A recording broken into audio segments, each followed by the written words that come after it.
በስመ አብ ወወልድ ወመንፈስ ቅዱስ አሐዱ አምላክ።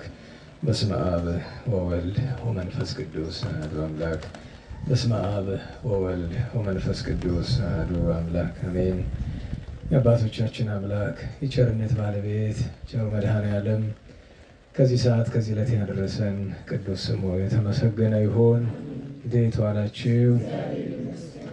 ቸሩ መድኃኔዓለም አምላካችን ለአምላክነቱ እንደሚገባ በድጋሚ የተመሰገነ ይሁን። ወላዲተ አምላክ እግዝእትነ ማርያም እመቤታችን ንጽሕት ቅዱስ መስቀል ቅድስት ቤተ ክርስቲያን ያከበራቸው ቅዱሳን ሁሉ ስማቸው የከበረ የተመሰገነ ይሁን። የተመሰገነ ይሁን። እንኳን አደረሳችሁ። ክርስቶስ ተንሥአ እሙታን አሰሮ ለሰይጣን ሰላም ሆነ። በይቅርታው በቸርነቱ ፍስሐ ሰላምን ተድላ ደስታን ፍቅር አንድነትን ገነት መንግሥተ ሰማያትን የሰጠን አምላከ አበው አምላከ ቅዱሳን ቅዱስ ስሙ የተመሰገነ ይሁን። እመቤታችን የልደቷ የጌታችን የትንሣኤውን በረከት በቸርነቱ ያሳድርብን። እንግዲህ እግዚአብሔር ቢፈቅድ ክፍል 5 የእመቤታችን የልደቷን ትምህርት ዛሬ እንቀጥላለን።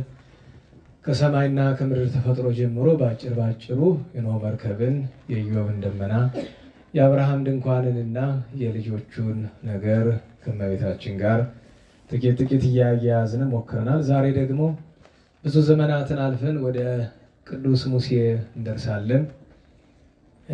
ነገ ዳዊት ሰሎሞን ብለን እዚያ በኋላ የመጨረሻው ቀን ማጠቃለያ ይሆናል ማለት ነው።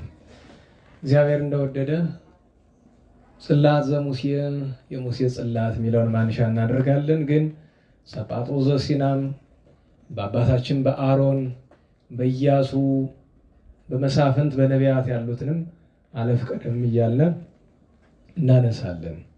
ከሁሉ የሚቀድመው ግን የዕለቱ በዓል ነውና ዛሬ ከነቢያት አበይት አንዱ ቅዱስ ኤርምያስ ዓመታዊ የዕረፍት በዓሉ ነውና ለክብሩ እንደሚገባ ለመናገር አቅሙ ባይኖርን እንኳ ስሙን ጠርተን ጥቂት ታሪኩን አውስተን ዝክሩን እናወሳለን፣ በረከትም እንሳተፋለን።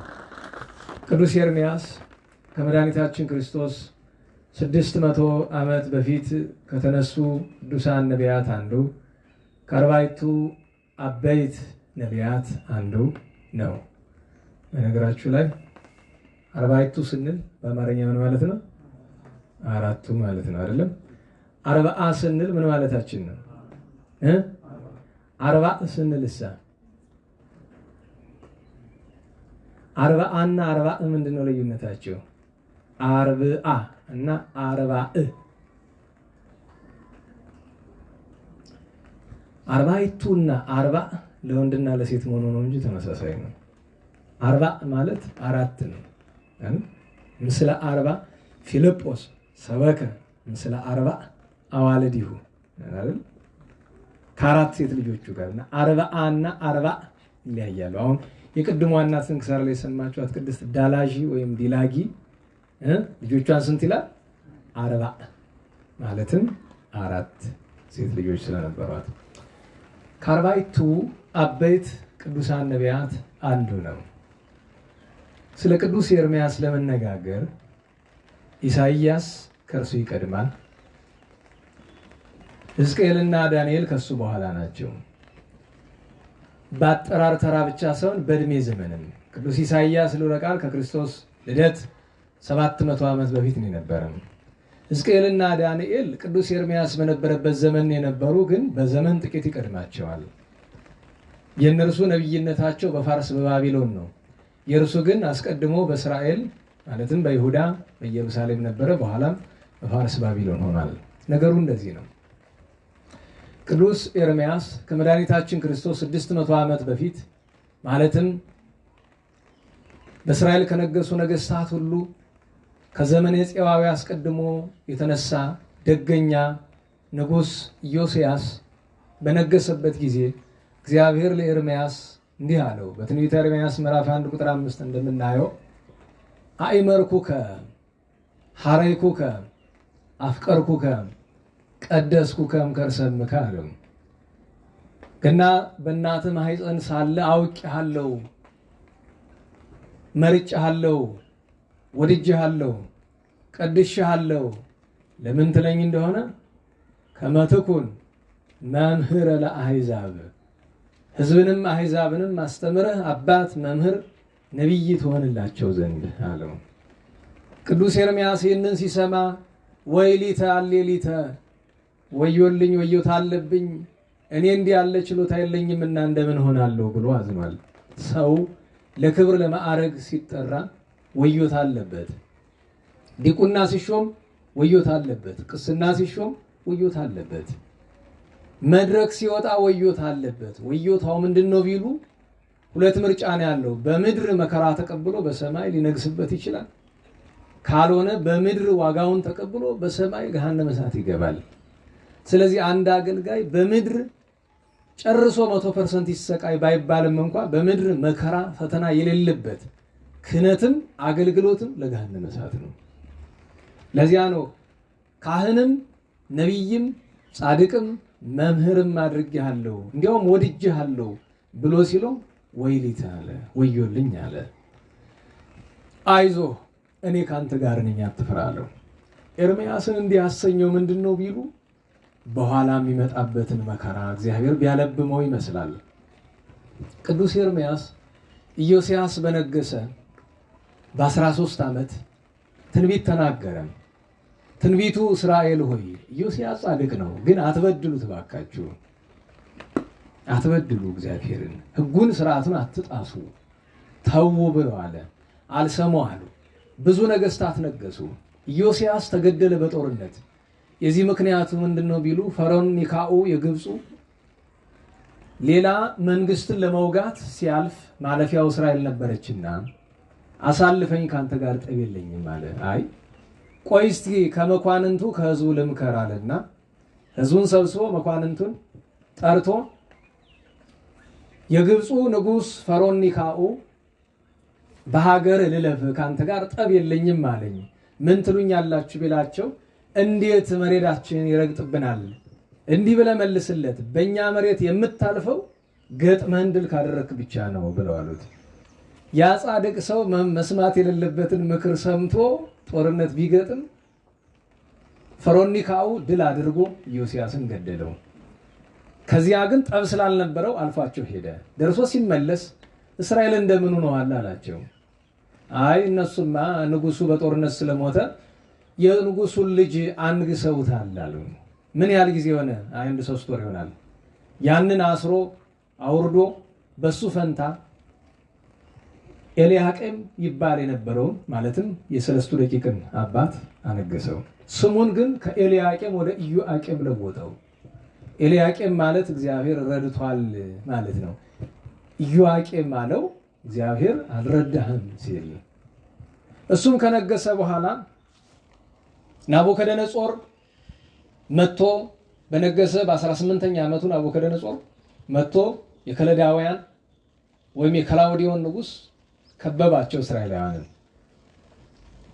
ያን ጊዜ ገብር ቀቅል አለው። ንጉሥ ሆይ 1000 ዓመት ያንግስ፣ እስቲ አንተም ፍረድ፣ እንዴት ለሁለት ንጉስ እገብራለሁ? በዚህ ፈርዖን ኒካው ያስገብረኛል፣ በዚህ አንተ እንደምን ይሆናል አለ። የአሕዛብ ነገስታት ኩሮች ናቸውና በጣዖቱ ምሎ ፈርዖን ኒካውን ገድዬ አስገብሬ ካልመጣሁ ለጣቴ ቀለበት እንዳትለኝ ብሎ ፈክሮ አዝምሮ ወርዶ ፈርዖን ኒካውን ድል አድርጎት ግብፅን ባቢሎን አሰኝቶ ተመልሶ በላሁን ገብራለሁ አለ። ኋላ ትንሽ ቆይቶ ኤልያቄም ወይም ኢዮአቄም ተገደለ። በሱ ፈንታ ሌላ ንጉስ አነገሱ። ይኸውም ኢኮንያን ይባላል። በእስራኤል ነገስታት ታሪክ በተለይ በይሁዳ በነገሱት ውስጥ በጣም ብዙ ክፎች አሉ። ጻድቃኑ 6 ብቻ ናቸው። ክፎቹ ብዙ ናቸው። ከክፎች ሁሉ ግን በጣም ስማቸው የከፋ ቅዱስ ኤርምያስን ያሰቃዩት ኢኮንያንና ሴዴቅያስ ናቸው። ከኢኮንያን በኋላ ሴዴቅያስ ነገሰ። ቅዱስ ኤርምያስ ባሮክ የሚባል ደቀ መዝሙር ነበረውና ጠርቶት በል እነግርሃለሁና ብራናና ብዕር አምጥተህ ጻፍልኝ አለው። ምጽፍልኝ ኢዮስያስ ከነገሰ ከ13ኛ ዓመት ጀምሮ እግዚአብሔር የተናገረውን ነገር በሙሉ እነግርሃለሁ አለና አጻፈው። ይህንን ወስዶ እስራኤላውያን በታይሳስ በወራት ታይሳስ የሚጾሙት ጾም አስተስርዮ ነበራቸውና ያን ጾማቸውን ሲፈጽሙ ውሰድና ስጣቸው አለ። ቅዱስ ኤርምያስ ልኮ ቢያሰጣቸው አነበቡትን። አይ ይሄ ነገር በውስጡ የያዘው ጽኑ ነገር ነው፣ እኛ ሰምተነው ይቀራልን፣ ካህናቱ፣ ንጉሱ፣ መኳንንቱ ይስሙት እንጂ ብለዋል። ይዘው ሲሄዱ ባሮክን ሲደርስ ተመለስ፣ ንጉሱና በዙሪያ ያሉ ሰዎች ክፉዎች ናቸውና እንዳይጣሉ እኛ እንስጠዋል። ሄደው እሳት አንዳጁ ካለበት በር ላይ ማስቀመጫ አለችን፣ ያችን ጥራዝ ወስደው አስቀመጧት። ሲወጣ ጸሐፊው ተመለከታትና ንጉሱ ክረምት ነው ቢሉ እሳት እየሞቀ በጋ ነው ቢሉ እሳት እያነደደ ሲያሟርት ያን ደብዳቤ አመጣው። እስቲ አንበብልኝ አለው። 2-3 ቅጠል አነበበለት። ምን ይላል? ንስሐ ካልገባችሁ የከለዳውያን ንጉስ ይመጣል ይማርካችኋል፣ አትድኑም ብሎ ይላል። ያን ጊዜ ተናዶ ጸሐፊው በመቁረጭት ብጥስ ብጥስ ብጥስ እያደረገ ወደ እሳቱ ከተተው።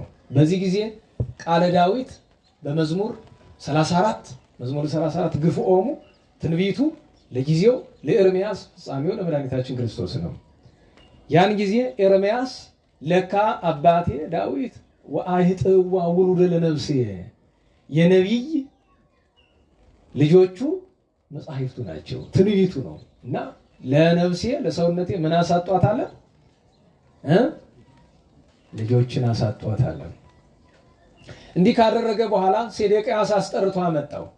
አንተ ምን ትላለህ አለው። ኧረ እኔ ምንም አልልም አለ ኤርምያስ። ተናገር ግድ የለህም አለው። ካልከኝማ እግዚአብሔርን ስለበደላችሁ እምቢም ስላላችሁ የከለዳውያን ንጉስ አመጥቶባችኋል፣ እንዋጋለን አትበሉ፣ እንዳታልቁ እጅ ስጡ አላቸው። ስለኛ አንድ ቀን እንኳን ተስቶ መልካም ማትናገር ተዋጊ ጎበዞቻችንን የምታዳክምብን አንተ ምንድነህ? ውሰድና ከቆሻሻ ጣልልኝ አለው። ወስደው ላልጠፋ ማሰሪያ መጸዳጃ ቤት ከነወቱ ከተቱት። የኤርምያስ መከራው ብዙ ነው። ይህንን ጊዜ ታላቁ ነቢይ የሱ ደቀ መዝሙር ኢትዮጵያዊው አቤሜሌክ ከስፍራው ቆይቶ ሲመለስ ኧረ መምህርህን አባትህን ከመካነ መኩሳህ ጥለውብሃል፣ ቆሻሻ ቦታ ጥለውብሃል አሉት። ባሮክ የት ነው የተወለደ ብሎ ቢሉ የሆነ ነገር ብናገር አንዳንድ ሰው አጓጉሌ ሊመስለው ይችላል። አሁን የሆነ ነገር ብናገር ለራስ ሲቆርሶ ያሳነሱ ይመስላል። በመጀመሪያ ደረጃ ቅዱስ ባሮክን ጎንደሬ በማድረግ እኔ ምን እጠቀማለሁ? ለናውላችሁ እስራኤላዊ ሆኖ ምን አጣሁ? በረከቱን አጣሁ? አላጣሁ። በረከቱን የማገኘው ኢትዮጵያዊ ስለሆነ ከኢትዮጵያም ጎንደር አካባቢ ስለተወለደ አይደለም አይደል? ለናውላችሁ ምንም ያን ሲነግሩት ሄዶ ከሴዴቅያስ ተካሰሰ። የንጉሱ ባለሟል ነበርና በጊዜው ሄዶ ተካሰሰ። እንዴት አደርጋለሁ? ፈቅጄልሃለሁ አውጣ አለ። በምን ያውጣው? ኋላ ከፈረሶች ላይ የሚታሰር ገመድ የሚመስል ጨርቅ ነገር አገኘ። ያንን ቀጣጥሎ መምህር ሆይ አለህ አለው። አለው ልጄ አለው። ሲያወጣው የሚገርማችሁ ነገር እችን ታክል አልነካችውም። ጠረኑ ሰማያዊ መዓዛ ነበረ። የዚያ ምክንያት ሁልጊዜ ረዳቱ ቅዱስ ሚካኤል ነበርና ረዳቱ ማን ነበር? እንደው ቅዱስ ሚካኤል የምታገለግል እስቲ ቅዱስ ሚካኤል የምታገለግሉ እናንተ የአራዳ ልጆች ይትባላላችሁ አይደል? እውነት ለመናገር ቅዱስ ሚካኤልን ረዳት አድርጋችሁ ይዛችሁታል ነው? ለስሙ ነው ሚካኤልን ብሎ በመማል ብቻ። ልክ ሲጥሉት እንደ አይነ ጥቅሻ ፈጥኖ ደርሶ ዕፀ ፒላስ ትባላለች፣ በገነት ያለች ዕፀ መዓዛ ናት። ያችን አመጥቶ አፍንጫው ላይ ያደረገለት የሷ መዓዛ ለሰውነት ሁሉ ተርፎለት ንጹህ ነው የወጣው። ከዚህ በኋላ ናቡከደነጾር እንደመጣና መከራ እንደደረሰ ሲያውቅ አይ ምበላው ማጥቻለሁ፣ እርቦኛል፣ ምበላውም አላገኘው፣ ደግሞ የምጠጋበትም የለኝ፣ ወደ አገሬ ልሄድ ብሎ ወደ አናቶት አይደል አገሩ ነአ ኤርምያስ እማናቶት ለሁለት ነቢያት አስቆቀው አይደል ያለው አባ ገብረ ኢየሱስ። እዚያ ሲሄድ የበረኛው ያገኘውና ወዴት ትሄዳለህ አለው። እርቦኛል፣ ደግሞ ወደ አገሬ ልሄድ ነኝ ብሎ አለው። እንግዲህ አስቡት፣ ነብይ እግዚአብሔር ያን ያክል ቅዱስ ሰው የሚበላው የለው። ለናውላችሁ ዛሬ ነብይ ተብሎ የሚጠሩ ሰዎችን እያቸው ወደ ፕሮቴስታንቶች ፍቻ አትሄዱ። ዛሬ በእውነት እኔ ይርበኛል ምግብ አጥቻቂ ሆነ አስቡት። ስራ ሳንሰራ ቁጭ ብለን የምንበላ እናጠማል። የእግዚአብሔር አገልጋይ መሆን ምን ማለት እንደሆነ ለማናችንም አልገባንም፣ አልተረዳንም ገና በእውነቱ። እና አንተ ቀጣፊ ያለው ለቱ ስባት የተናገርከው ትንቢት ውሸት ቢሆንብህ ሄደህ ለከለዳውያን ንጉሥ ወባት ገብተህ አመተህ እስራኤልን ልታመስክ አሩቄብሃለሁ ብሎ በጥፊ መታው፣ ገረፈው። ይኸውም ቃለ ዳዊት ተፈጸመ። ድጋሚ እንዲህ አድርጎ አሳሰረው። እንደዚህ እያለ ሲሄድ ከቆየ በኋላ የመከራው ጫፍ ደረሰ። ይኸውም 586 ዓመተ ምህረት። ምክንያቱም ናቡከደነፆር 2 ጊዜ መጥቶ ወስዷቸዋል፣ የተወሰኑትን ማርኳል። የመጨረሻው ግን ኢየሩሳሌም ጨርሳ የምትጠፋበት፣ ቤተ መቅደስ የሚፈርስበት፣ ንዋያተ ቅድሳትም እኩሎቹ አብረው የሚማረኩበት ጊዜ ደረሰ። ይሄ ሲደርስ ሲያለቅስ እግዚአብሔር ምን ሆነሃል አለው። ሕዝቡስ በጥፋቱ ነው። እነዚህ የሰጠኝ 2 ልጆች ባሮክና አቤሜሌክ እንደምን ይሆኑ ብለዋል። እነሱንስ እኔ ባወቁ ሰውራቸዋለሁ። ባሮክን የዳዊት የሰሎሞንን መቃብር ጠብቅ በለው ሂድ አለው።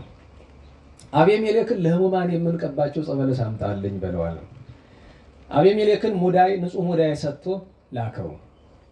ባሮክን ሂድ የጻድቃን ነገሥታትን መቃብር ጠብቅ ብሎ አሰናበተው።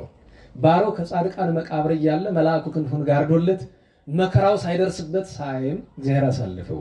አቤሜሌክ በሄደበት ስፍራ ያችን ቆጽለ በለስ ቆርጦ ዋዕየ ፀሐይ ቢጠናበት ቀትር ነበርና ጥቂት ልረፍ ብሎ ከዛፍ ጥላ ስር ድንጋትን ተርሶ ጋደም አለ።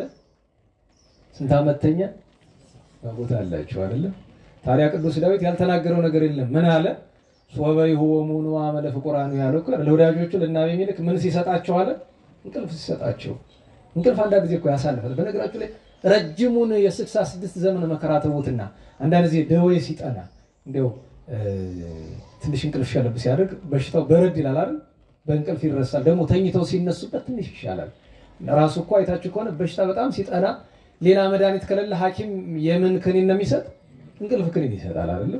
እረፍት ነው። እንቅልፍ ጥሩ ነው፣ ሲበዛ ነው እንጂ ችግር። ተኝቶ ተነሳ። ታሪኩ በዛው በአቤሜሌክ ታሪክ የሚተረክ ነው። ነቅቶ እኔ ጊዜ በየዓመቱ በየሰዓቱ ይገርመኛል። አቤሜሌክን የ66 ዓመት መተኛቱ አይደለም የሚያስገርመኝ፣ ሲነቃ እንቅልፍ አልጠገበም። ሰውኛ ብታስቡት እንዴት ያለ እንቅልፋም ቢሆን ነው ይባላል አይደል? ግን እንደሱ አይደለም። ይሄ እግዚአብሔር ኪነ ጥበቡ ነው እንጂ አቤሜሌክ ንቁህ ነው። እልፍ ሲል መንገድ ተሰወረበት። ምክንያቱም 66 ዓመት መንገድ እንዴት ብሎ ይቆያል? ኋላ እንቅልፍ አልጠገብኩም የስልቤ ተሰውሮብኝ ነው ብሏል። እንደምንም ጢሻው ዳጓውን እየጣሰ ሄዶ እልፍ ሲል አንድ ሽማግሌ ከፍ ካለ ስፍራ አየ። አባቶቻችን ምን ይላሉ? በ66 ዘመንስ በኢየሩሳሌም ሽማግሌ አይገኝም መልአከ እግዚአብሔር ነው ብሎ አግኝቶ አይቴ ሃለው ኤርምያስ ወአሃዌ መምህሪ ኤርምያስ ወንድሞች እስራኤል ወዴት ሄደው ነው አሉ። አንተ እስራኤል በጠፋች ህዝቡ በተማረከ በ66 ዘመን ምንድነው የምታወራ ብሎ አለው መልአኩ። አቆም ኦሪት ምን ትላለች? እስቲ ተቀምሳምጡ የግዙን ጥቅስ ጎበዝ ካሉ ጊዜ በየዓመቱን ተርቀዋል። አምጣስ ኦሪት ምን ትላለች? አይ ግዝ ነው እንጂ አንተ ጨዋነ ለካ እናንተ ጊዜ አክብር ገጽ አረጋዊ ይላል። ይሄው ጫትል ያት ምልክት አለች። ይሁሉ እኮ አክብሩ ነው አይደል? አክብሩ እየሞትኩኝ አክብር ገጽ አረጋዊ ይላል። አረጋዊ የሚባል ሰው እድሜው ከስንት ጀምሮ ነው? በሽበት ነው። የ15 ዓመት ወጣት እኮ ሽበት ያለው አለ። አረጋዊ ከስንት ዓመት ጀምሮ ነው? 60 እናንተ ይሄን እንኳን አታውቁ። አንድ ሰው ልጅ የሚባል እስከ መቼ ነው? እስከ 18 አንተ የተባበሩት መንግስታት ድርጅት ነው የዚህ ዩናይትድ ኔሽን ዳታ ነው። ጎልማሳ የሚባል እስከ 40 አይደለም ማለት ከዛ መራቅ የዋጠ የሚባል ደግሞ ግን ጎልማሳ ሁለት ነው ክፍሉ። የወጣት ጎልማሳ አለ፣ ያው ሽማግሌው ጎረቤት አለ። ግዙ ምንድነው የሚል አክብር ገጸ አረጋዊ። ሽማግሌው ምንም ቢሆን ምን በለው ይላል። እንዴት ዋላችሁ? በእምነት ቢመስልህም ባይመስልህም አክብረው። ድሃ ቢሆንም ሀብታም አክብረው። ክፉ ቢሆንም በጎ አክብረው። ማንም ቢሆን አክብረው። አክብረው ማለት ግን በማይገባ ነገር ምሰለው ማለት አይደለም።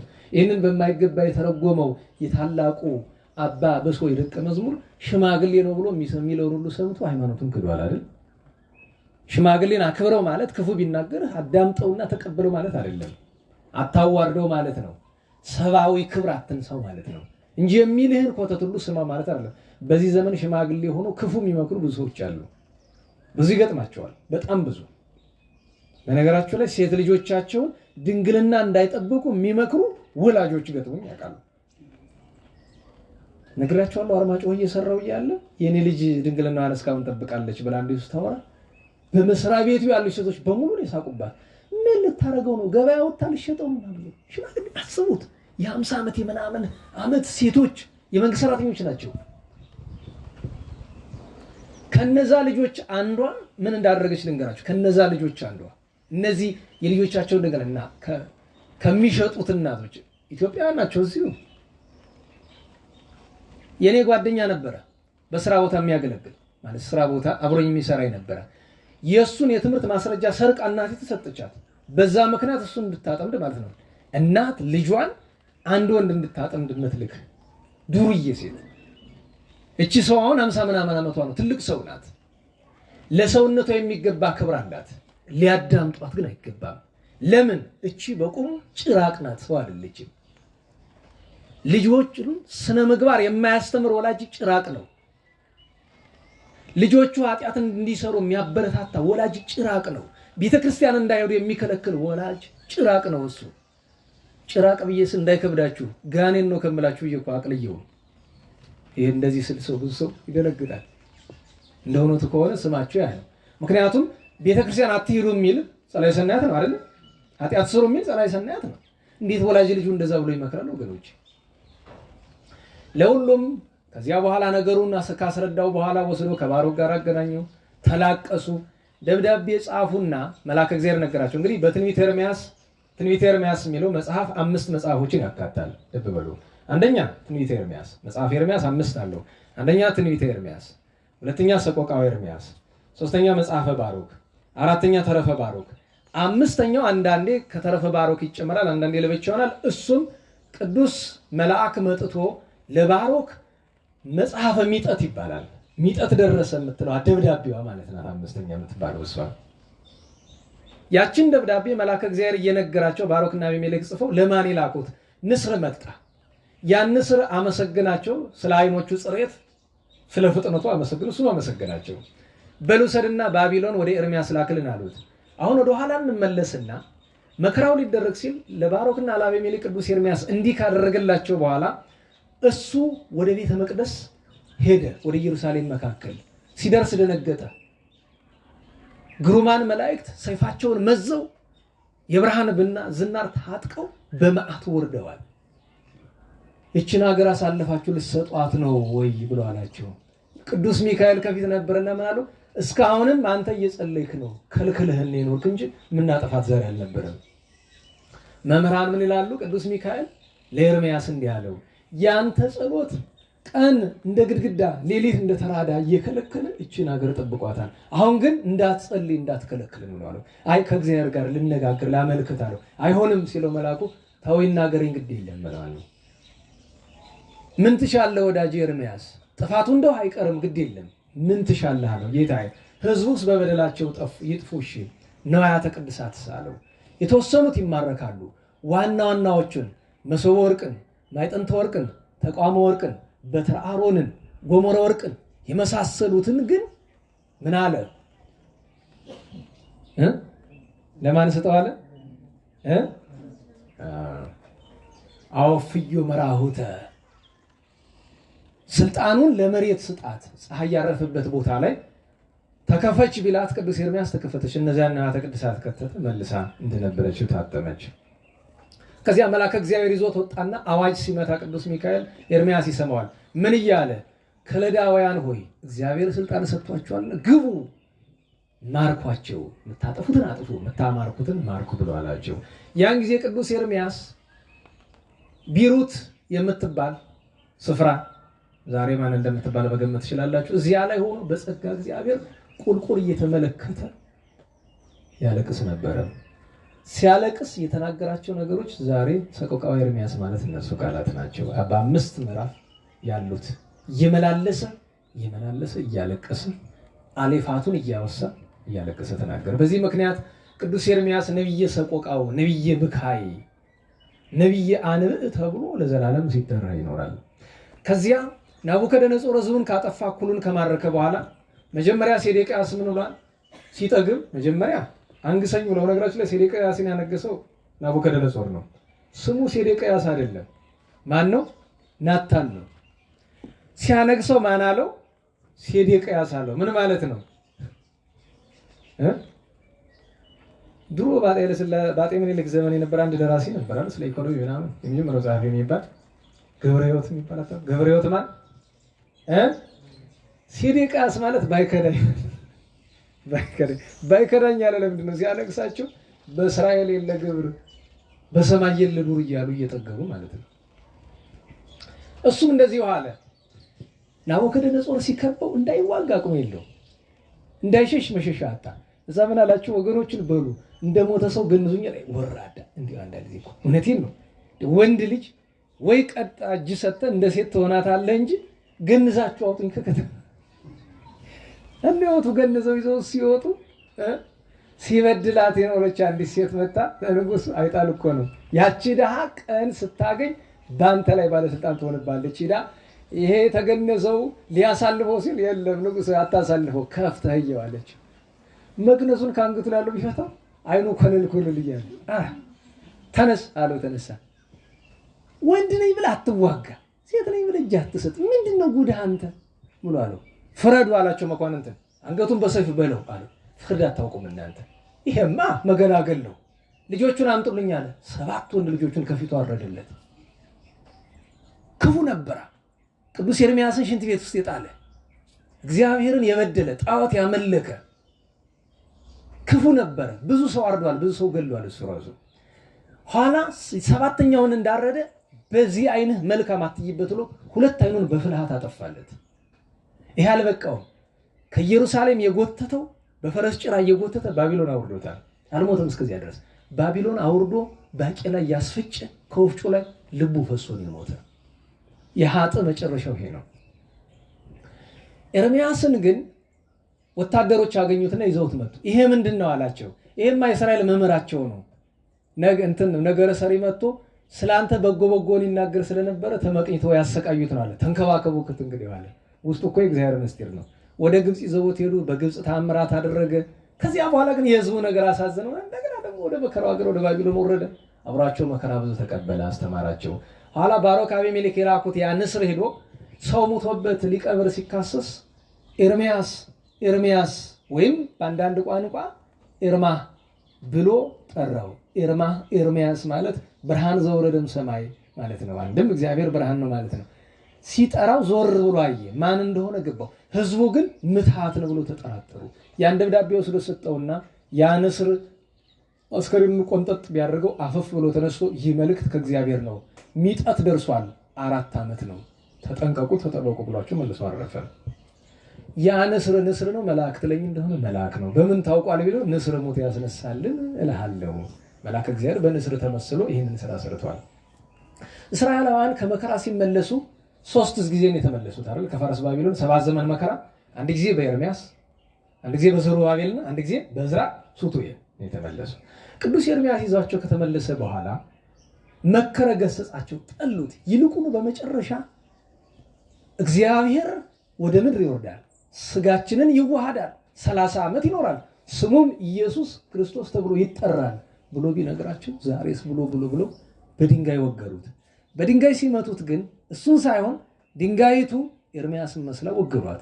በኋላ ግን በሰማዕትነት መሞቱ ፈቃዱ ነበርና ኧረ እኔን አትደብድቡኝ እኔ ደንጃ ነኝ ያውላችሁ ዋናው ሰውዬ ብላ አለች። ሄደው ወግረው ገለውታል። ካረፈ በኋላ እግዚአብሔር ክብሩን ሊገልጥ እሱ ካረፈ ከ200 ዘመን በኋላ እስክንድር ንጉሥ ተነሳና እስክንድሪያ የምትባል ከተማን መሰረተ። አራዊት እየመጡ ማዕበል እየተነሳ ከተማን አናወጣት። ሜዲትራኒያን ባህር ዳርቻ አይደል ያለችው የግብጽ አሌክሳንድሪያ። ምን ላድርግ ብሎ ሲላቸው አይ ለእስራኤል መምህራቸው የነበረ በእግዚአብሔር ፊት ክቡር የሆነ ኤርምያስ የሚባል ሰው አጽናለና በግዛት ውስጥ አምጣና እሱን እዚህ ቅበረው አለ። በዚያ ምክንያት እስክንድሪያ ከዚያ በኋላ አራዊት ማዕበል የማያስቸግራት ሆናለች። እግዚአብሔር የቅዱስ ኤርምያስን በረከት ያሳድርብን። ሰዓቱ ሄደብን። ያውም ጥቂት ነው የተረክነው፣ ግን አለን 15 ደቂቃ በሱ የእመቤታችንን ነገር እናወሳለን። የእመቤታችን ነገር የምንጀምረው ግን በዚሁ በቅዱስ ኤርምያስ ነው። አባ ሕርያቆስ ነቢያትን እያወሳ ሲያመሰግን ኤርምያስን አላወሳውም አይደለም። መሶበ ወርቅ እንተ ኤልያስ መስብክት ዘኤልሳ ምኖ ጽንስ ምስለ ድንግልና ዘኢሳይያስ በኩርና እንበለ ሩካቤ ዘዳንኤል ብሎ ኤርምያስን አላወሳውም። ኤርምያስን ያወሳ ደገኛ ሊቅ አባ ሕርያቆስን የመሰለ አባ ጊዮርጊስ ዘጋስጫ ነው። መምህረ ጋስጫ ቅዱስ ጊዮርጊስ ነው። ቅዱስ አባታችን አባ ጊዮርጊስ እመቤታችን ሲያመሰግናት ምን አለ? ማርያም ድንግል ወይም ንኢ ማርያም ለኢሳይያስ ቀርነ ትንቢቱ፣ የኢሳይያስ የትንቢቱ ቀንደ መለከት ልዑለ ቃል ይባል የለ ቀንደ መለከት በተነፋ ጊዜ። በነገራችሁ ላይ እስቲ ጥያቄ ልጠይቃችሁ። ነገስታቱ ያስነፉት የነበረ ቀንደ መለከት እና ከበሮ ምን ይባላል? ከበሮ እናንተ ሰፈር ነው ስሙ ምን ይባላል? የከበሮ ስም የሰፈርን ስም ንገረኝ አንተ። ኦሮ ጫንቃ ሚካኤል። የምን ጫንቃ መጣብኝ? ይሄ ነው ጫንቃ ሚካኤል፣ ያኛው ታችኛው እንጂ። ለካ አንተ እዚህ ጫንቃው ነህ። ታች የታለ? ያንተ አንተኛው ሞላ ነው። ማን? ድባንበሳ በለው በለው። ድባንበሳ በለው እስቲ። እስቲ ታሪክ አጥኑ በሞት እንደ ሰፈራችሁን እንኳን። ድባንበሳ እኮ የነጋሪ ስም ነው። ነጋሪ ተመቾቹ እኮ ናቸው። አንተ ደህና የባለባት ቤተሰብ እንዳይመስል ከበሮ ደብዳቤ ናቸው። ወደ ላይ ብትቆጥረው ድባንበሳ። አሁን ፈተናው የቀንደ መለከቱን የአዋጅ መንገሪያውን ስም ከነገራችሁኝ ዛሬውኑ መጽሐፍ ሸልመዋለሁ። ቀንደ መለከቱ ማን ነበር የሚባል? የጎንደር ነገስታት በሙሉ የሸዋ ነገስታት በሙሉ የነፉት የነበረ ወይም አገልጋዮቻቸው ያስነፉት የነበረ ቀንደ መለከት። አታነብማ ይላል አንድ ሰው እያለ። እስቲ አንብቡ ታሪክ ያዝ። ሽልማቱ ለኔ። እሺ 2 ፈተና ነው ያለ። እናንተ አዋጣችሁ አንድ መጽሐፍ ትገዙልኛላችሁ፣ እኔ እነግራችኋለሁ። ይሄ ምን ይባላል? ያስተማሪ መብት ይባላል። እንተማ ታውቀው ይል እንዳትልኝ። ስለዚህ ስላወቁት ሽልማለሁ። 10 ብር አዋጣችሁ ትገዛላችሁ። ካላገኛችሁ ችግር የለውም፣ እኛው ራሳችን እንገዛዋለን። ንስር ቃና በሉ እስቲ እንዳትረሱ። ምን ይባላል? ንስር ቃና ሲነፋ ሰምቶ። በነገራችሁ ላይ እኛ በደርግ ዘመን ልጅ ነበርኩኝ። ትምህርት ቤት 1ኛ 2ኛ 3ኛ ክፍል ስንማርና በደርግ ዘመን የነበረው ብሔራዊ መዝሙር አሁን እንደ ቸርነት ነው እንደዚህ ግንት አለ እንደዚህ ያው ምንድነው የሚል የዜግነት ክብር እንደ ቸርነት ጊዜ ስለምን። እሺ በደርግ ዘመን ግን ሌላ ነው። በተነገራችሁ በደርግ ዘመን የነበረው መዝሙር በጣም ግሩም ነው። ምንድነው የሚል? ኢትዮጵያ ቀደም የሚል ነበር። በድሮ ልጅ እያለን ዘምረናል። የሚያስገርመው ነገር እኔ ህብረት ትምህርት ቤት ነበር የምማር። ልዕልተናኝ ወርቅ ስላሴ የነበረው ማለት ነው። ደርግ መጥቶ ህብረት ትምህርት ቤት አለውና ህብረት ትምህርት ቤት ላይ ባንዲራ ወይም ሰንደቅ ዓላማ ሲሰቀል ድምፁ ገና ሲጀምር ኢትዮጵያ የሚለው ሲሰማ የሚገርማችሁ ነገር መኪና ይሁን ሰው ይሁን ትንሽ ይሁን ትልቅ ይሁን ባለስልጣን ይሁን ቀጥሎ ዘለ አቤት የነበረ ክብር፣ የባንዲራ ክብር ግርመኛል። ዛሬ የጨርቅ ነው ተብሎ እንዲህ ሊዋረድ ለምን አነሳው ብትሉ በጥንት ዘመን በነገስታቱ ጊዜ ያንስር ቃና የተነፋ እንደሆነ ጸጥ ነው ሁሉ ቀጥ ነው። አንዳንድ ጊዜ እኮ ከቤተ መንግስት ሲነፋስ ካዘዙ ይሰማ ነበር ይባላል። የድባንበሳ ከበሮ ደግሞ እስከ ደንቢያ ድረስ አልፎ ሁሉ ይሄድ ነበር ይባላል። ያን ጊዜ አዋጅ ነውና ጸጥ ብሎ ማዳመጥ ይገባል። ይሄውም አብነት ነው። ወንጌል በተነበበ ጊዜ ሁሉም ሰው ትርጓሜ የሌለ የንጉሥ አዋጅ በሚነገር ጊዜ ማንም መንቀሳቀስ አይችልም። ቢንቀሳቀስ አንገቱን ይመታል። ምንድነው ሁሉ ኮተት ያመጣው?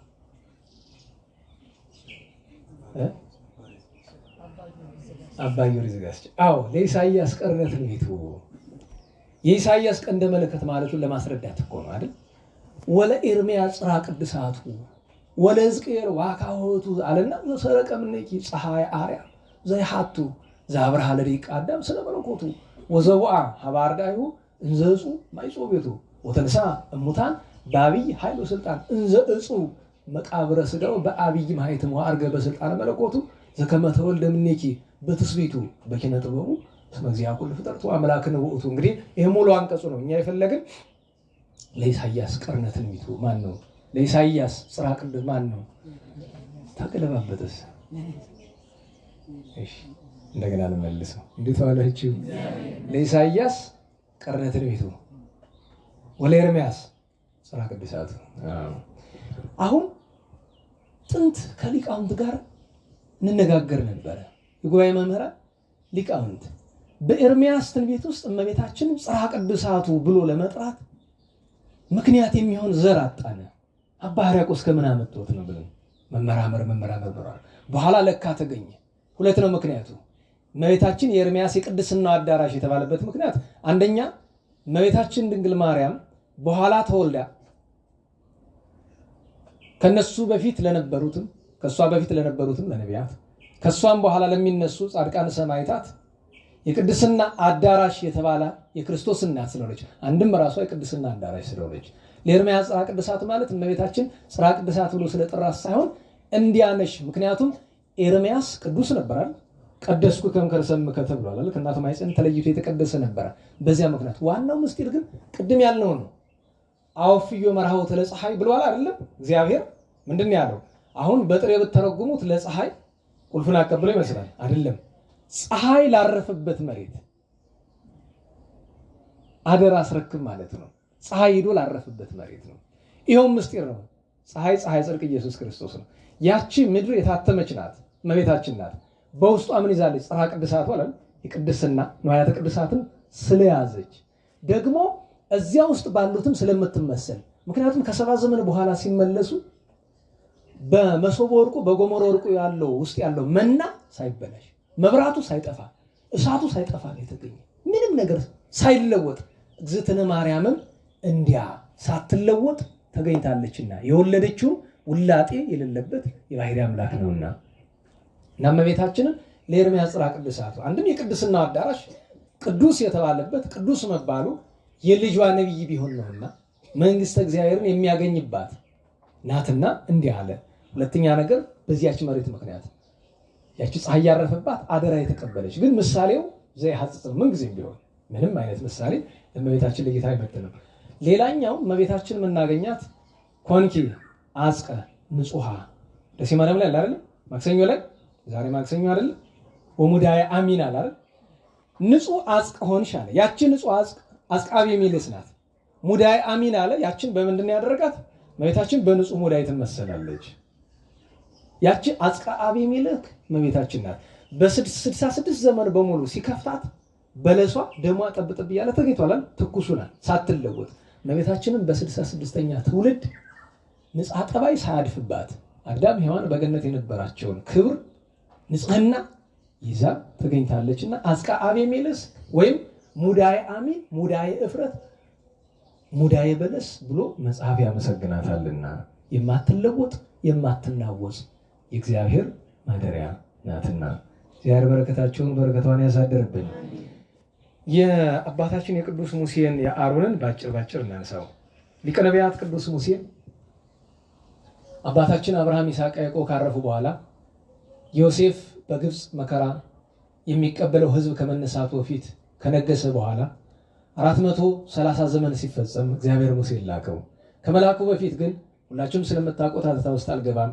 በግ እየጠበቀ እያለ ሲጳራ የምትባል ኢትዮጵያ ውስጥ አግብቶ ወለተ ራጉኤልን አግብቶ እያለ በደብረ ሲና በደብረ ቅዱስ በተቀደሰው ተራራ መልአከ እግዚአብሔር ወርዶ ነበልባል ከሐመልማል ሐመልማል ከነበልባል ተዋሂዶ ነበልባሉ ሐመልማሉን ሳያቃጥለው ሐመልማሉ ነበልባሉን ሳያጠፋው ሳይለውጥ ተመለከተ።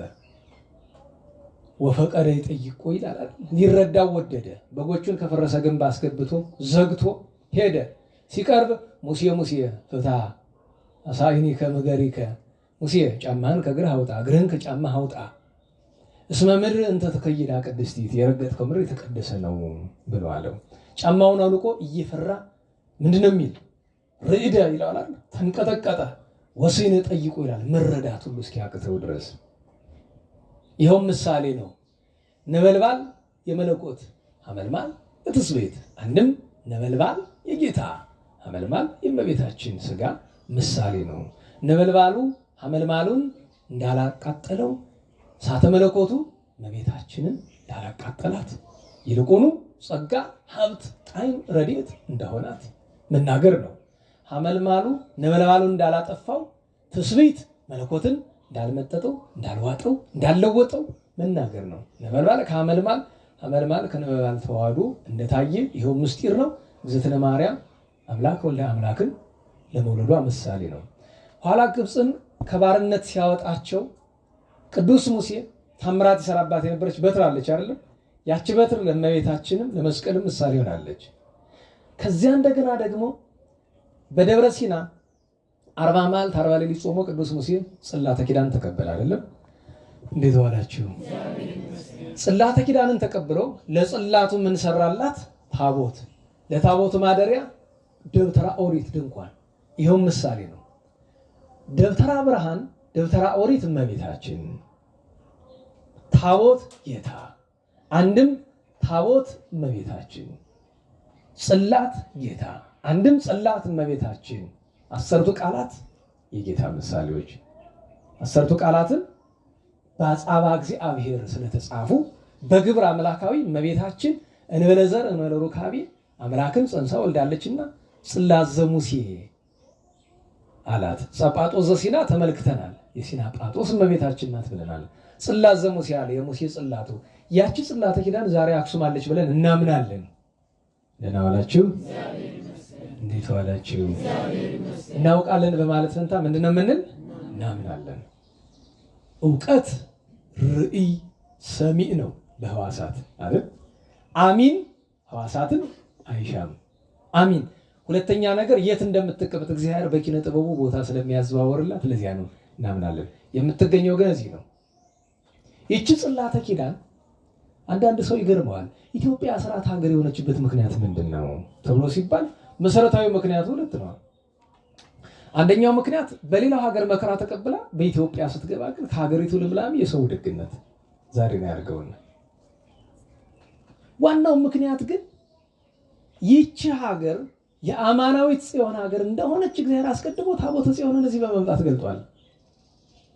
ለታቦተ ጽዮን ማረፊያ፣ ለቅዱስ መስቀሉ ማረፊያ የምትገባ ሀገር፣ ለቅዱሳን የምትገባ ሀገር፣ ለእመቤታችን አስራትነት የተገባች ሀገር እና ጽላት ዘሙሴ ብሎ ሲል ያቺ ጽላት የሚታይ የሚዳሰስ ማምለኪያ ነገር ስለፈለጉ እስራኤላውያን እንዲያውም ቅዱስ ሙሴ ታቦት ሊቀበል ወጥቶ እያለ አሮን ግበር ለና ማለክተ ለዚያውሩ ቅድሜነ ወለ ይጸቡ ጸረነ ስመዘኩ ሙሴ ዛውፃነ ምድረ ግብፅ ይናአምር ከመምን ተኮነ። ሙሴ በደብረ ሲና ያቺ አየሃት ያለው ሰዓት በልተው ይሆናል፣ እንዲያም ቢል በግብፅ ሰጥሞ ጠፍቶ ይሆናል። ስለዚህ ጠላት የሚዋጉ በአይናችን የምናያቸው ጣዖቶች ስራልን አሉት። እንደምታውቁት አባታችን አሮን ተሸንፎ ሰራላቸው። ኋላ ቅዱስ ሙሴ አሮንን አስታረቀው። እግዚአብሔር አሮንን ይቅር ሲለው አባ ጊዮርጊስ ምን አለ? ደረስብክ ለሃይማ ቀመ በደብረ ኮሬር በካን ካህን አሮን ወምእመን ዘመሃርክምዎ ለቡሩክ አሮን፣ በአንዳንድ ዘር ለአሮን ካህን ይልና መሃሩኒ ስላሴ ሄራን ጣዖት አቁሞ ይቅር ብላችሁታልና እኔንም ይቅር በሉኝ ነው። አባ ዘጊዮርጊስ ይላሉ የቀድሞ አባት። ሰሞኑን እንደዚያ ሲሉ እየሰማሁኝ የቀድሞ አባቶች ያማርኛል። ምክንያቱም ለቅዱስ ኤፍሬም፣ ለአባ ሕርያቆስ፣ ለአባ ጊዮርጊስ፣ ለአባ ሳሙኤል ሲሉ አባቶቻችን ለቅዱስ ጊዮርጊስ የተለመን ይችላሉ ሰማዕቱን እና ሁለቱንም ለማንሳት ሲፈልጉ ለቅዱስ ጊዮርጊስ በማለት ፈንታ ለቅዱስ ጊዮርጊስ ለአባ ዘጊዮርጊስ የተለመንሽ ብለው፣ አባ ዘጊዮርጊስ አይደለም ስማቸው በእውነት የፈሊጥ ስም ነው። ሁለት ሲደረብባቸው ምን አደረጉ? ለቅዱስ ጊዮርጊስ ለአባ ዘጊዮርጊስ የተለመንሽ ብለዋል። ግን ነገሩ ምስጢሩ ጥሩ ነው። ዘጊዮርጊስ ማለት ዘማርያም ዘሚካኤል እንደሚለው የቅዱስ ጊዮርጊስ ወገን የሆነ ማለት ነው። እሳቸውም ስለሚወዱት ስብዓተ ፍቁር የጊዮርጊስን የሰሩለት እሳቸው ናቸው አይደል? አዎ። አባ ጊዮርጊስ እንዲህ ብለው ተማጸኑ። ለሁሉም ጽላት ዘሙሴ ያለው ይህ ነው። ጽላቱ እመቤታችን ምሳሌ፣ ታቦቱም ከዚያ ውስጥ ያሉ ቅድም እንደነገርኳችሁ መስቦ ወርቁ፣ ማዕጠንተ ወርቁ እነዚህ ሁሉ የእመቤታችን ምሳሌዎች ናቸው። ጎሞረ ወርቅ ንጽሕት ዘመና ሲሳይ ንዴቶሙ ለሕዝበ ሲና በጊዜ ምንዳቤ ወአጽባ ብሎ አባ ጊዮርጊስ እንዲያመሰግናት ሲርባቸው በልተው የጠገቡብሽ ንጽሕት የመና ጎሞርና መስቦ ወርቅ ምንድነው ልዩነቱ? ሁለቱም የመና ዕቃ ነው አይደለም? ጎሞር ምኑ ነው? መስፈሪያው። መስቦ ወርቅ ማኖሪያው አይደለም? ሁለቱም ግን ከምንድን ነው የሚሰሩት? ከወርቅ። ታቦቱንም ምን ብሎታል? በውስጥ ባፋ መጀመሪያ ከማይነቅዝ እንጨት ስራው ላይ ሸምሸር ሸጢን ከሚባል ከማይነቅዝ እንጨት ብሏል። ከማይነቅዝ እንጨት ማለቱ ምንድነው? ለአብርሃም ቢቀጽሉ በአምልኮተ ጣዖት አይለወጥምና ለእመቤታችን ቢናገሩ የእመቤታችን ባህሪ በኃጢአት አይለወጥምና። ስለዚህ እጽ ዘይነቅዝን ለአብርሃምም ለእመቤታችንም ይተረጉማሉ። ሁለተኛ ነገር በውስጥ በአፋ በምን ለብጠው አለ? በወርቅ። ወርቅ የንጽህናው የቅድስናው ምሳሌ ነውና በዚያ ወራት ደቂቀ ሮቤልና ደቂቀ ሌዊ በሙሴና በአሮን ላይ በጠላትነት ተነሱባቸው። በኦሪት ዘኍልቍ እንዳለው ምንድነው ነገራቸው? ወንድማማቾች ክህነት ከምስፍና ይዘው ቁም ስቅላችን ያሳዩናል፣ ምን ማድረግ ይሻለናል ሲሉ ደቂቀ ሮቤል እኛ የበኩሩ ልጆች አይደለንም? መንግስት ምስፍና ይገባናል። ደቂቀ ሌዊ ደግሞ እኛ የካህኑ የሌዊ ልጆች አይደለንም? ክህነት ይገባናል። ኋላ አይ በአንድ ላይ ብንሄድ የተንኮል መሆኑ ይታወቅብናል፣ በተራ በተራ እንሄድ። እኛ መጀመሪያ በሙሴ ዳኝነት የአሮንን ክህነት ገንዘብ እናደርግና በእናንተ ዳኝነት እንደገና መልሰን የሙሴ ምስፍና ገንዘብ እናደርጋለን ብለው ሄዱ። ሙሴ ሹመት በተርታ ስጋ በገበታ እንዲሉ እኛ የሌዊ ልጆች አይደለንም? ክህነት ለአሮን ብቻ ነው አይገባንም? ምን አሉት? ክፉ በጎ አልተናገራቸው። ምን አላቸው? አሮን ከእግዚአብሔር አግኝቶ ነው የተሾመው፣ ከእግዚአብሔር አግኝታችሁ ተሾሙት። አይ ይሄማ ዳኛ ቢያጋድል በዳኛ አህያ ቢያጋድል በመጫኛ አሉ፣ ሲያዳላብን አይደለ ቢለው ሙቀጫ የሚያክል ማይጠንታቸውን ይዘው ሊያጥኑ ካባቸውን ለብሰው መጡ። እሳት ከሰማይ ወርዶ በላቸው። ዛሬ ክህነትን ጥሎ የሚገባው እንዲያ ያደርገው ጥሩ ነበር። ደህና ዋላችሁ። ይማረን ነው ይሳለን ይቀበል ነው ይማሳለን ነው ይላሉ አባቶቻችን። አዎ ይቅር ይበለን። እሳት ቢወርድ ሰው አይተርፍም። በዚህ መጀመሪያውን የለም ሆነ እንደው ግን ሲያበሳጭ አንዳንድ ጊዜ ያሰኛል አይደል? ሲያበሳጭ ክህነት ክብሩ እንዲያ ሲሆን እያየነ ከዚያ ምን አለ? በል ማይጠንቱን ለአገልግሎት አውለው፣ እነሱን ግን በልብሳቸው እየታፈን ካወጣ ድፋቸዋል፣ አመድ አድርጓቸዋል እኮ። ኋላ እስራኤልን ሰበሰበና እስከ መቼ ድረስ እንዲህ ብላችሁ ትኖራላችሁ? በሉ ሁላችሁም በትራችሁን አምጡልኝ ብሎ ከየነገዱ ከየትውልዱ በትራቸውን ሰብስቦ የአሮንን በትር ጨምሮ አስገባው አይደለም። ሲጸልይበት አደረ። ሲነጋ የአሮን በትር ለምለማ አበባ ለውዝ ገውዝ በኩረ ለሚ አፍርታ ተገኘች። ይሄውም እግዚአብሔር ተናገረ። ምን አለ? ለዘላለም ከአሮን ልጆች ክህነት አይወጣ ብያለሁ አለ። ይሄውም ምሳሌ ነው። በትር የእመቤታችን ሳይተክሏት ውሃ ሳያጠጧት ሳይጸሩባት ሳይግሩባት ለምልማ አበባ አፍርታ እንደተገኘች እመቤታችን ድንግል ማርያም የወንድ ዘር ምክንያት ሳይሆናት በንጽህና በድንግልና ሳለች በሕቱም ድንግልና ሆና ጸንሳ አምላከ አማልክት እግዚአብሔር እስቶ መናፍስት የተባለ መድኃኒታችን ክርስቶስን ጸንሳ በድንግልና ወልዳ በድንግልና ስለመገኘቷ ምሳሌ እመቤታችን በትረ አሮን ያታል። ሁለተኛ ጸናጽነ ልብሱ ለአሮን ይላል። በአሮን በልብሱ ውስጥ ምን ነበረው? ሸዋሸዋቴ። ዛሬ የለም ብዙ አይደረግም እንጂ ሸዋሸዋቴ ጥቂት ጫፍ ይደረጋል። የዚሁም ምክንያቱ ምንድነው? ለጊዜው ሲንቀሳቀስ ድምፁ ሲሰማ ለጸሎት እንዲያነቃቸው ነው። የጸሎት ጊዜ መድረሱን ካህናት እንዲነቁበት ነው። ለፍጻሜው ግን አሮን ወደ ቤተ መቅደስ ሲገባ ቁጡ መልአክ አለና በዓመት አንድ ቀን ሲገባ እንዳይቀስፈው ነው። ያችን ምልክት በሰማ ጊዜ ሊቀ ካህናቱን ብሎ እንዲትወው ነው። ይኸውም ምሳሌ ነው። ያቺ ሸዋሸዋቴ ድምፅ ያችን ሰምቶ ቀሳፊ መልአክ አሮንን ከመቅሰፍ እንደሚከለከል ሁሉ የእመቤታችን ድምፅ ወዲህ እኛ እመቤታችን ስንጠራ በታምረ ማርያም ምን የሚል ኃይለ ቃል አለ? ጌታችን ንጉሱ መድኃኒታችን ኢየሱስ ክርስቶስ በፍርድ ዙፋን ተቀምጦ በኃጢአተኛው ላይ በቀሉን በገለጠ ጊዜ በቃል ኪዳን ቀለም የተጻፈ የእመቤታችንን ስም በኃጥ ላይ አይቶ ፍርዱን ይተዋል። አንድ ሁለተኛ እኛ በእግዝእትነ ማርያም ብለን ስንል ስለ እመቤታችን ብለን ካልን እንኳን ፈጣሪ ደንዳናው ፍጡር ይራራል። በነገራችሁ ላይ የእመቤታችንና የቅዱሳንን ስም ሲጠራ መራራት የክርስትና መገለጫው ነው። አንዳንድ ሰው ግን ያበዛዋል አይደል? እኔ አሁን አታድርጉ ተብሎ የሚባለው ነገር አንዳንዱ ለምን እንደሚያደርገው አላውቅም። ጥያቄ ይጠይቃሉ፣ ይደክማል እኮ አይቼ ዝም ብላለሁ። በእመቤቴ ብያለሁ መልስልኝ። ለዚህ ሰው በመልስለት ነገ መልሶ ስለሚመጣ እኔ አረ ለሱ እንደዚህ አይደለም ለኪ ስብሐት እግዝእትየ አልመልስልህም ብሎ ካድርጊው ቤቴ መልሽለታለሁ እኮ አልመልስልህም ብዬ መልሽለታለሁ። ስለመቤታችን ስምሳ ለኪ ስብሐት እግዝእትየ ብዬ አመልጠዋለሁ። ይኸውላችሁ የአቡነ አብየ እግዚእን ታሪክ ታውቃላችሁ አይደል? አቡነ አብየ እግዚእ ሲጠሩባችሁ እንደዚህ ያደርጋሉ አይደል? በዜና ሥላሴ ላይ አንድ ታሪክ አለ። በቀደም ከጉባኤ መምህሩ ጋር እየተጨዋወትን እሳቸው እያወሱልኝ ነበር። በዜና ሥላሴ ላይ እንዲህ የሚል ታሪክ አለ። አንዲት እግዚአብሔርን የምትፈራ ሥላሴን አብ ወልድ መንፈስ ቅዱስን የምትወድ ሴት አልፋ ስትሄድ አንድ ክፉ ጎረምሳ ፈቃድ ጠየቃት ድንግልናዋን። እምቢ ብትለው በሥላሴ ስም ይዤሻለሁ። የሰው ድንቁርና ዳር የለውም። ምንም ብትል ፈቃድን አልፈጽምም ሥላሴ ያጥፉ ከፈለክ ብላ ትታወለች። ስትመለስ ሞቷል። ጥያቄው የተነሳው ምንድነው? ጥያቄው ምን አለ? እዳ አይሆንበትም ወይ ሰው አለ። አሃ እንዴ አረ ነገርቀለች። እንዲያውም እሷ ነበረች በከዘራ አናቱን ብላ መግደል የነበረባት። ይሄን ደንቆሮ ማይረባ።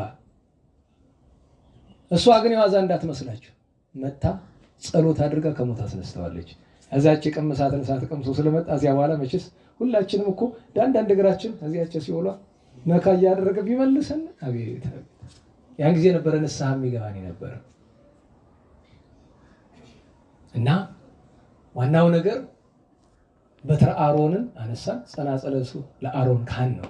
ስለዚህ አንድም የእመቤታችን ስም ሲታይ፣ ሁለተኛኛ ስሟን ስንጠራ፣ ዋናው ግን ጸናጽለ ልብሱ ለአሮን ያለ እመቤታችን ድንግል ማርያም ድምጿን ስታሰማ መሐር ወልድየ ተዘከር ኪዳኔ ብላ ድምጿን በሰማ ጊዜ እግዚአብሔር ከቁጣ ወደ ትዕግስት ከመዓት ወደ ምሕረት ይመለሳልና እንዲህ አለ። ቀሪውን ነገ እንደ እግዚአብሔር ፈቃድ የምንማር ይሆናል። እግዚአብሔር አምላካችን የቅዱሳን አበው የሙሴ አሮን፣ የቅዱስ ኤርምያስ፣ የባሮክ የአቢሜሌክ የሌሎችንም ንጹሐን ጸጋ በረከት ያሳድርብን። የእመቤታችን የልደቷን ብርሃን በቸርነት ያብራልን። ሰላሙን፣ ረድኤቱን፣ ፍቅሩን፣ አንድነቱን ይስጠን። ከታዘዘ መቅሰፍት ከነደደ እሳት መድኃኔዓለም ይሰውረን። ቅዱስ ስፍራችንን ደብረ መድኃኒትን ጎንደር የአባቶቻችንን ከተማ ኢትዮጵያ መድኃኔዓለም ይጠብቅልን። ዘወትር ከሚያሳዝኑ ነገሮች አንዱ የእነዚህን ጥፋት ላለማየት ማዘን ነውና ስብሐት ለእግዚአብሔር ልዑል ወለወላዲቱ ድንግል ለመስቀሉ ክቡር ዘወሳይል አሜን።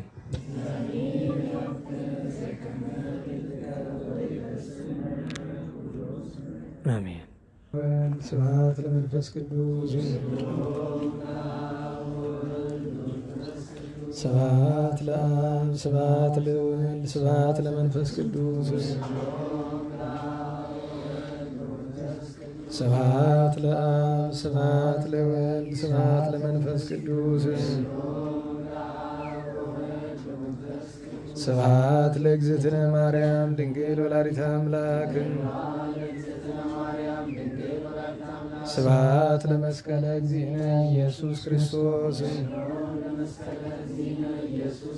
ክርስቶስ በምሕረቱ ይዘከረነ አመዳግም ምጽአቱ እያስታፍረነ በሰቦተ ስሙ ያንቃነ ወበአምልኮቱ ያጽናነ እግዝእትነ ማርያም አይርጊ ጸሎተነ ዋስተስሪ ኩሎ ኃጢአተነ ቅድመ መንበሩ ለእግዚእነ እዛ ብላነ ዘንተ ብስተ ወለዘ አስቴነ ዘንተ ጽዋ ወለዘ ሠርዐ ለነ ሲሳየነ ወአራዘነ ወለዘ ታገሰ ለነ ኩሎ ኃጢአተነ ወለዘ ወሀበነ ሥጋሁ ቅዱሰ ወደሞ ክቡረ ወለዘ አብጽሐነ እስከ ዛቲ ሰዓት እስመ ለዓለም ምሕረቱና ወለቱ ስብሐት ወአኮቴተ ለእግዚአብሔር ወለወላዲቱ ወለመስቀሉ ክቡር ይትባረኩ ወትረዱ ሰላም ለኪን ዘንሰግድ ለኪን ይሳል ማርያም ተማይስለሽ እንተናም ይያቂም ማይፈራን ያወድቅ ባርኪ ጸሎተ እግዝእትነ ማርያም ድንግል ወላዲተ አምላክ ተቤነ ሰለ እግዚአብሔር ስታሰይ ማለት በአምላክ ምራን ይስመር ማላማቱ ነው ሚዚ ሲስተምስ ንቅዱስ ቅዱስ መገብረ ለተለያት ቅዱስ ኃይሎን ለተወለደ ላይ ፍቅው ገብረ ለበመሰረቱ ወዘሮም ለቢብልና በእውነትም ላይ ይላል መናብርት ይሁን አይያው ማለት ነው እስከ መረከቱ ለማን ነው መራቆሙ ለቦላኑ ተወክፎ ለሰላለ ብሎ ተከረ ነው ዘይቤ ነው እና ባቢና ለአብርሃም ወለሰሩ እስከ ዓለም ባረከና ቅድስና ጽንዕት ነፍጥና ማይሰሪ ምን መድን ወለተ ብርሃን ነው መዝገበረከት መዝገበ ቅዱሳን ምስጋና ባረክነ በእንዲህ በከመ ባረኪ ኤፍሬም ቆርኪ ወርተልኪ ስብሐት ለአብ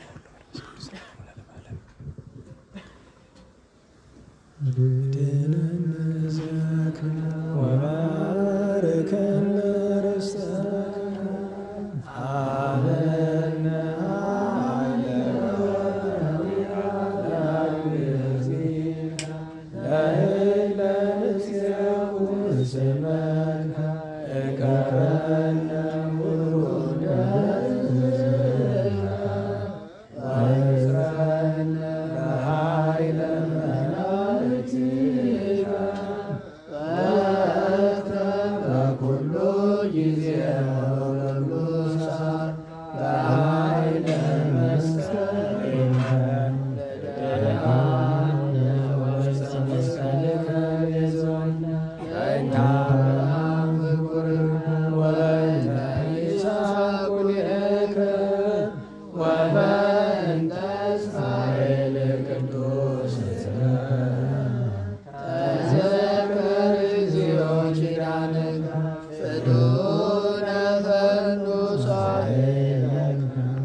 ሰላም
አምላክና ኩልና ከልጅ ወዳጇ ማልዳት አማን አሜን። እናቱን በምሕረት ቁጣውን በትዕግስት ይላክልን። አሜን። ለሕርያቆስ ለበለየሰብ ለአባ ዘጊዮርጊስ የተለመነች እመቤታችን ለእኛም ትለመነ። አሜን። ለመምህራችን ቃለ ሕይወት ያሰማልን። አሜን። አገልግሎት ዘመናቸውን ይባርክልን። አሜን። እና ጤናውን ያድልልን። አሜን። ለወንድሞቻችንም ቃለ ሕይወት ያሰማልን። አሜን። ከሩቅም ከቅርብም መጥተን ቃሉን እንድንሰማ የፈቀደልን ፈጣሪ ማስተዋሉን አድሎ በሰዓቱ ሥጋ ወደሙን በሰዓቱ ጸሎታችን በሰዓቱ መንፈሳዊ ጉዞአችን ጠንክረን ቅዱስ ጳውሎስ ሰዎችን ከጨለማ ወደ ብርሃን ለማውጣት ሲጓዝ ያንን ሁሉ መከራ ሲቀበል አንተሰ ቁም ወጽና እስመ አነ ሀሎኩ ምስሌከ፣ አንተ ከቆምክበት አትናወጽ፣ አትፍራ፣ አትደንግጥ ብላ ያጸናች አምላክ ወላዲተ አምላክ ሁላችንም በችግራችን ጊዜ እንድታጸናን ፈቃድ ይሆንልን። አሜን። ፍጻሜያችን ያሳምርልን። አሜን። ሰላም ያሳድረን። አሜን።